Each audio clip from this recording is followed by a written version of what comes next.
Hello everyone, আসসালামু আলাইকুম। Welcome back to my channel. Afrin আছে আপনাদের সাথে।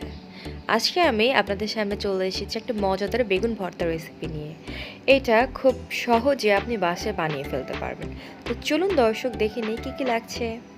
এখানে আমি 5 থেকে 6টা মিডিয়াম সাইজের বেগুন নিয়ে নিয়েছি। এখন দিয়ে দিচ্ছি হলুদ গুঁড়া 1 চা চামচ, তারপর দিব মরিচের গুঁড়া 1 চা চামচ, এরপর দিব ধনিয়া গুঁড়া 1 চা চামচ, দেন স্বাদ মতো লবণ দিয়ে আমি এটা ভালোভাবে মিশিয়ে নিব। এ পর্যায়ে আমি হালকা সামান্য পানি দিয়ে দিচ্ছি। আপনারা চাইলে পানিটা অ্যাভয়েড করতে পারেন, বাট আমি এখানে পানি দিয়েছি যাতে মশলাটা ভালোভাবে বেগুনের সাথে মিশে যায়। খেয়াল রাখতে হবে মশলাগুলো যেন বেগুনের সাথে খুব ভালোভাবে মিশে যায়। তারপর 10 থেকে 15 মিনিট আমি এটা ম্যারিনেশনের জন্য রেখে দিব। এখন একটা ফ্রাইং প্যানে কিছু তেল দিয়ে একটু গরম করে নিচ্ছি। গরম হয়ে গেলে আমি এই বেগুনগুলো হালকা ভেজে নেব। যেহেতু আমি এখানে পোড়া বেগুনের ভর্তা করছি না, ভাজা বেগুনের ভর্তা করছি, তাই এটা আমি খুব ভালোভাবেই ভেজে নেব। অবশ্যই খেয়াল রাখতে হবে বেগুনগুলো যেন পুড়ে না যায়, বারবার উল্টিয়ে পাল্টিয়ে দিতে হবে। ভাজা হয়ে গেলে এক পাশ আরেক পাশ দিয়ে দিতে হবে। এখানে আমি কিছু কাঁচামরিচ দিয়ে দিচ্ছি। আমি এই বেগুন ভর্তাতে কাঁচা মরিচ আর সাথে শুকনা মরিচ দুটো ইউজ করব। তো মোটামুটি বেগুনগুলো হয়ে গেছে, আমি বেগুন উঠিয়ে নিচ্ছি। যখনই দেখবেন বেগুনের ছোলকাগুলো একটু কালচে কালচে হয়ে গেছে, তখনই বুঝতে পারবেন যে বেগুন ভাজা হয়ে গেছে। তো এখন আমি শুকনো মরিচগুলো ভেজে নিচ্ছি।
তো দর্শক, আমার বেগুন ভর্তা কিন্তু রেডি হয়ে গেছে। আমি তাতে সামান্য সরিষার তেল ব্যবহার করব।